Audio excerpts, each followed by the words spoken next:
AP ప్రజలకు అత్యాధునిక ECMO సేవలు అందుబాటులోకి వచ్చాయి. అధునాతన రెస్పిరేటరీ క్రిటికల్ కేర్ సర్వీసులలో సేవలను విజయవాడ మణిపాల్ హాస్పిటల్ అందుబాటులోకి తెచ్చింది. అత్యంత క్లిష్టమైన ఊపిరితిత్తుల సమస్యలు, ప్రాణాపాయ స్థితుల్లో ఈసీఎంఓ ఉపయోగపడనుంది. ఈ సందర్భంగా ఏఆర్డీఎస్ తో బాధపడుతున్న 55 ఏళ్ల వ్యక్తి చికిత్సను వైద్య బృందం పంచుకుంది. ఇక మణిపాల్ హాస్పిటల్స్ వైద్య రంగంలో మెరుగైన సేవలు అందిస్తోంది.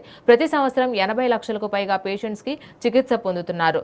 క్వాలిటీ హెల్త్ కేర్ ని అందరికీ అందుబాటులోకి తెచ్చేలా ప్రత్యేక దృష్టి సారిస్తుంది. ప్రస్తుతం దేశవ్యాప్తంగా 24 నగరాల్లో 49 హాస్పిటల్స్, 12,600 లైసెన్స్ బెడ్స్, 11,000కు పైగా డాక్టర్లు, 34,000కు పైగా సపోర్ట్ స్టాఫ్ తో విస్తృత నెట్వర్క్ ని కలిగి ఉందని యాజమాన్యం తెలిపింది. వచ్చి 6 years అవుతుంది. ఇక్కడ రాకముందు కూడా పల్మనాలజీ అండ్ క్రిటికల్ కేర్లో ట్రైన్ అయ్యాను హైదరాబాద్లో, బెంగళూరులో. సో మనకి అడ్వాన్స్డ్ క్రిటికల్ కేర్ అనేది ఎక్కువగా మనము హైదరాబాద్, బెంగళూరులోనే చూస్తూ ఉంటాం, అదర్వైజ్ చెన్నై. అక్కడ ఏంటంటే మనకి మీ కోవిడ్ టైంలో కూడా చూసుంటారు, చాలామంది పెద్దవాళ్ళు విజయవాడ నుంచి కూడా డబ్బులు ఉన్న అందరూ కూడా కొంచెం ప్రాబ్లం అవగానే హైదరాబాద్ వెళ్ళిపోయేవాళ్ళు. ఎందుకంటే అక్కడ వాళ్ళకి క్రిటికల్ కేర్ బాగుంటుంది, ఐసీయూ బ్యాకప్ బాగుంటుంది, ఏదైనా అవసరమైతే ఎక్కువ పెడతారు, వెంటిలేటర్ కూడా సరిపోకపోతే అనే ఒక కాన్ఫిడెన్స్తోని ధైర్యంగా వెళ్ళిపోతారు అనమాట. అదే కాన్ఫిడెన్స్ మనం ఈరోజు విజయవాడలో ఇవ్వగలుగుతున్నాం కాన్ఫిడెంట్గా. సో ఎందుకు అంటే క్రిటికల్ కేర్ అంటే ఒక మల్టీ స్పెషాలిటీ హాస్పిటల్లో ఇంతమంది డాక్టర్స్, ఇలాంటి ఒకరిని సేవ్ చేయాలంటే ఒక డాక్టర్తో పని అయ్యేది కాదండి. ఒకటి ఫెసిలిటీస్, మన ఎక్విప్మెంట్ ఉండాలి, ఎక్కువ మిషన్, అలాగే వెంటిలేటర్ సపోర్టు, అలాగే అందరు డాక్టర్స్, కార్డియాలజిస్ట్ కావచ్చు, పల్మనాలజిస్ట్ కావచ్చు, క్రిటికల్ కేర్ డాక్టర్స్ కావచ్చు, అలాగే అందరు స్పెషాలిటీస్ కూడా మనకి రెగ్యులర్గా అవైలబిలిటీ ఉండాలి. కార్డియాక్ సర్జన్స్ అవసరం అనుకున్నప్పుడు ఇంతమంది స్పెషలిస్టులు కలిసి, అలాగే nursing staff, good nursing staff ఉండాలి, టెక్నీషియన్స్ ఉండాలి. So round the clock support అనేది, బ్లడ్ బ్యాంక్ సపోర్ట్ ఉండాలి. ఇన్ని సపోర్ట్ ఉంటేనే ఇటువంటి మన కేసులు కూడా సేవ్ చేయగలుగుతాము. కూడా ఇటువంటి ఆధునిక వైద్యం, అనుభవజ్ఞులైన వైద్యులు, ఈ రెండూ కలిపి ఉన్న సెంటర్ 2 తెలుగు రాష్ట్రాల్లోకి కూడా చూసుకుంటే మనం నంబర్ 1 హాస్పిటల్ అని మేమైతే 100% చెప్తాము.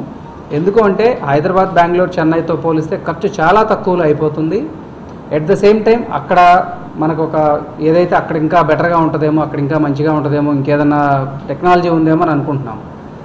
అక్కడ లేనిది, ఇక్కడ లేనిదంటూ ఏదీ లేదు. ప్రతి ఒక్క సర్వీసు కూడా, ప్రతి ఒక్క డాక్టరు, డిపార్ట్మెంటు, దెన్ మంచి టెక్నాలజీతో కూడినటువంటి ఆధునిక పరికరాలు ప్రతి ఒక్కటి కూడా ఇవాళ మన హాస్పిటల్లోనే, మన అమరావతిలోనే, మన అందుబాటులోనే, మనందరికీ సామాన్యులకు అందుబాటులో ఉన్నటువంటి రేట్స్లోనే ట్రీట్మెంట్ అనేది మణిపాల్లో ఇవ్వటం జరుగుతున్నది.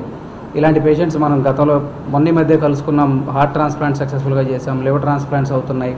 దెన్ రోబోటిక్స్లో మనం చెయ్యని డిపార్ట్మెంట్ అంటూ ఏం లేదు. రోబోటిక్స్లో start from semi robotic dental దగ్గర నుంచి జనరల్ సర్జరీ చేస్తున్నాం, గ్యాస్ట్రో సర్జరీ చేస్తున్నాం, ఆర్థో సర్జరీ చేస్తున్నాం, దెన్ వాట్ నాట్ అన్ని రకాల సర్జరీస్, యూరాలజీ, ఆంకాలజీ, అన్ని సర్జరీస్ రోబోటిక్స్లో మనం ఇవాళ తీసుకురాగలిగాం మన హాస్పిటల్లో, మనందరికీ అందుబాటులోనే.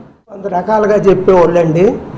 కళ్ళు తెరుతున్నాడా, కొద్దిగా శ్వాస పొట్ట ఊపుతున్నాడా, కాళ్ళు ఏమైనా కదిలిస్తున్నాడంటే అన్నీ బాగానే ఉండి మేము రోజు చూస్తున్నాం, పొద్దునపూట మాటిపూట బాగానే ఉంది, మా వాడి బాగానే ఉందని నేను వాళ్ళకి తెలియజేస్తా ఉండా.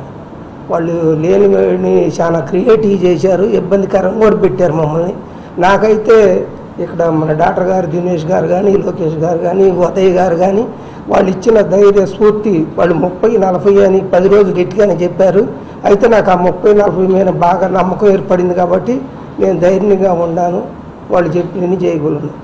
మన దేవాలయం లాంటిదే హాస్పిటల్ అయినా మనిషికి 3 ముఖ్యమే: దేవాలయం, వైద్యాలయం, విద్యాలయం. ఎస్మిటియో ఆ 3 ఇట్లాంటిని పోల్చుకొని హాస్పిటల్ని కూడా మేము దేవాలయంలో కానీ చూసి మా ఓన్ రక్షించుకుంటానికి చాలా సేవ చేసాం. డాక్టర్ గారు కూడా వాళ్ళు శ్రమకు మించి బాగా చేశారండి. 100 రకాలుగా